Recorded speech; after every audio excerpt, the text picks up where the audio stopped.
Alam nating lahat na maraming way para makagawa ng Smurf or bagong account sa Mobile Legends nang hindi mawawala ang resources. Nandyan yung i-clear data yung ML, or gagamit ng clone app na hindi naman 100% sure na gagana. Pero dito sa paraan na ituturo ko ngayon sa inyo, bukod sa garantisado na hindi mawawala ang downloaded resources, ay eto rin ang alam kong pinakamabilis na paraan sa paggawa ng Smurf account. Kaya kung gusto nyo na malaman kung paano, make sure na mag-subscribe at i-like nyo itong video para gumana sa inyo. Simulan na natin. Dito pala sa method na ituturo ko sa inyo ay mangangailangan tayo ng isa pang cellphone. Kahit manghiram lang muna kayo saglit sa friends or mga kapatid nyo. Mag-download na lang kayo kung sakaling walang ML yang mapaghiraman nyo. Ayos lang naman kahit wala pang resources. Para makagawa ng Smurf account, buksan lang ang ML ng hiniram nating cellphone. I-tap ang switch account.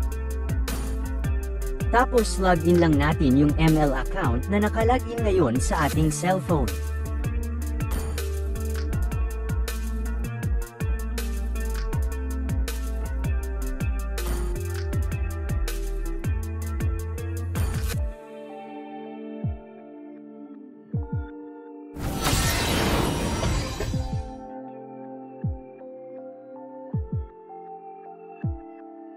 Ngayon, punta tayo sa account settings.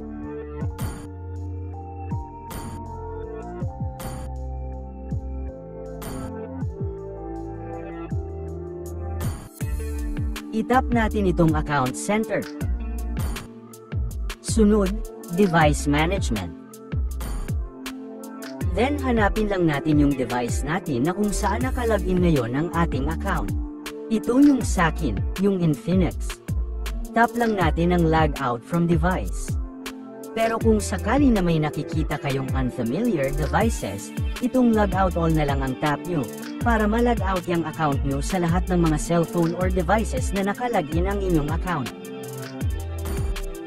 May mababasa kayo dyang delete, ibig sabihin lang yan ay malalag out yung account nyo sa lahat ng cellphone or devices na nakalagin yung account nyo. Log out lang, hindi delete, kaya mababalikan pa natin. Basta siguraduhin nyo lang na nakakonect yung account nyo kahit isa lang sa mga to. Tap na natin ang OK. At yan, tapos na. Pag-open natin yan ang ating Mobile Legends sa ating cellphone, si Leila na ang sasalubong sa inyo. Thank you for watching. Sana nakatulong ako sa inyo.